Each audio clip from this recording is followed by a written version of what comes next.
बच्चों अब देखिए क्वेश्चन नंबर 3 का सवाल देखिए। जो सवाल है हमारे पास देखिए वो 3 टर्म में है। इनसे पहले क्वेश्चन नंबर 2 सॉल्व जो किए थे वो 2 टर्म का था, तो यहाँ पे 3 टर्म को देखने को मिल रहा है। ठीक है, तो हम लोग इसको फिर बहुत इजीली आसान तरीक़ा से हम लोग समझेंगे और बहुत अच्छे तरीक़ा से समझेंगे।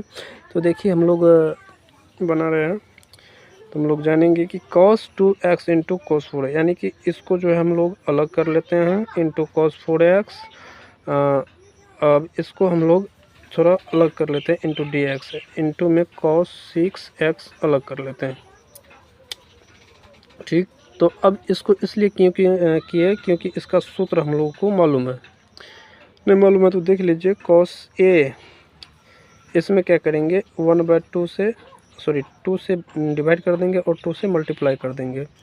तो 2 cos a into cos b, तो 2 cos a into cos b का जो फॉर्मूला होता है 2 cos a into cos b का जो फॉर्मूला होता है प्यारे बच्चों वो हो जाता है cos a plus b plus cos a minus b, ये सूत्र हो जाता है। तो इस पर हम बैठा देते हैं, तो हाफ है तो हाफ अलग कर देंगे। अब देखिए cos a, तो cos a प्लस b, तो 2x प्लस 4x, तो cos 6x हो गया, प्लस है तो प्लस। अब देखिए cos तो cos लगा दिए। अब एंगल में देखिए a माइनस बी, तो एंगल में यहाँ पे देखिए 2 माइनस 4, तो क्या हो जाएगा cos माइनस का 2x हो जाएगा। अब इसको हम ब्रैकेट्स में रख लेते हैं। फिर यहाँ पे into cos 6x into D x, cos x into D x हम यहाँ पे कर लिए।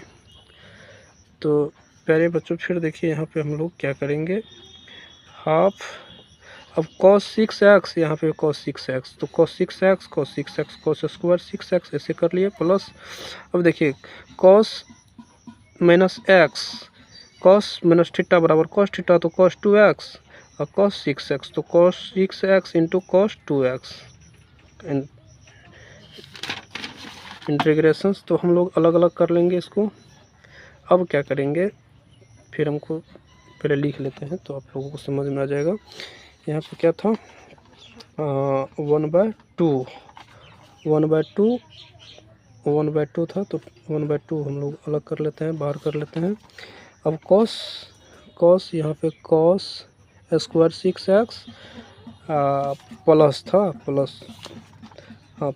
cos 6x था प्लस cos 6x इंटू में cos 2x था dx।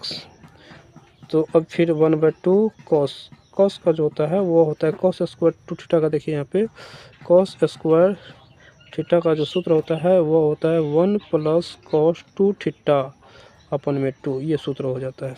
ये सूत्र आप लोगों को पहले से मालूम भी होंगे, यही सूत्र होता है।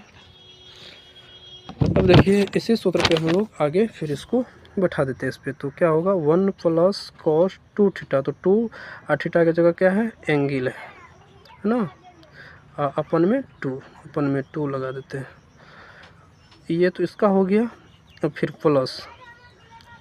अब देखिए यहाँ पे भी हम क्या करेंगे, हाफ से 2 से डिवाइड करेंगे और 2 से मल्टीप्लाइड करेंगे, तो cos 6x into cos 2x into D x हो गया।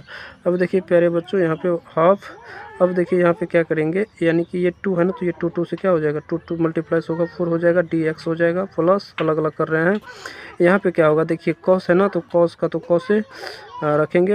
यहाँ पे 2 कोफिशियंट्स है ना 6x का कोफिशियंट्स है, तो 2 मल्टीप्लाइड हो जाएगा, तो यह क्या हो जाएगा 1/4 हो जाएगा। 1/4 6 को और 2 को मल्टीप्लाइज करेंगे तो 12 हो जाएगा, तो इनका ये अलग हो गया। अब फिर प्लस।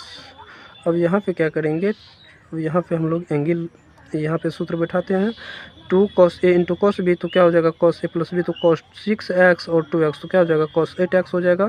क्या हो जाएगा cos 8x अब प्लस। देखिए 6 में 2 ये एक बार जुटेगा और एक बार घट जाएगा, तो 6 में क्या हो जाएगा 4x हो जाएगा, तो cos 4x इंटू में क्या हो जाएगा प्यारे बच्चों dx हो जाएगा, इंटू में क्या हो जाएगा dx हो जाएगा। तो यहाँ पे हम लोग सीख चुके हैं 1/4 इसका x हो जाएगा, 1 का क्या हो जाएगा x हो जाएगा प्लस। अब देखिए ये कोफिशिएंट्स में 12 है, तो 12 नीचे आ जाएगा, तो क्या हो जाएगा 1/4 12 चुके 48, 48 हो जाएगा। कॉस का क्या हो जाएगा, साइन एक्स, क्या हो जाएगा साइन, एंगल में क्या है 12x, तो 12x। अब यहाँ पे प्लस है तो प्लस हम कर लिए। अब देखिए यहाँ पे 1/2 कोफिशिएंट्स में 8 है तो 8 तो मल्टीप्लाई हो जाएगा 16 हो जाएगा। यहाँ पे इस कोसेन में चेंज हो जाएगा। अब प्लस क्या होगा, अब देखिए यहाँ पे 4 है ना तो 1/4 हो जाएगा। तो साइन 4x अपन में 4 प्लस कांस्टेंट। अब देखिए हमारा फाइनली आंसर जो है वो आ चुका है। तो 1/4x plus 1/48 sine 12x plus 1/16 sine x plus sine 4x अपन में क्या हो जाएगा। अब देखिए यहाँ पे क्या है, हाफ है ना ये वाला, तो ये इससे यहाँ पे 2 मल्टीप्लाइड हो जाएगा तो 8 हो जाएगा। क्या हो जाएगा 8 हो जाएगा। ये आंसर प्लस सी लग जाएगा। तो ये आंसर हो गया। सी कहाँ क्या है, सी एक कांस्टेंट है, जहाँ सी क्या है एक कांस्टेंट है। तो हम लोग लिख देंगे C is a term, constant term. तो आई होप, आशा करते हैं कि आप लोग सीख गए होंगे, और नहीं सीखे हैं तो थोड़ा हम पोस्ट कर देंगे, तो मेरे पोस्ट में जा कर के देख लीजिएगा। अगर सीख गए होंगे, वीडियो अच्छा लगा होगा तो आप सब्सक्राइब कर लीजिएगा, अपने दोस्तों के साथ शेयर करिएगा। हम आशा करते हैं, उम्मीद करते हैं कि आप सब्सक्राइब कर देंगे और अपने दोस्तों के साथ शेयर कर देंगे। तो चलिए हम लोग नेक्स्ट वीडियो में देखेंगे क्वेश्चन नंबर 4।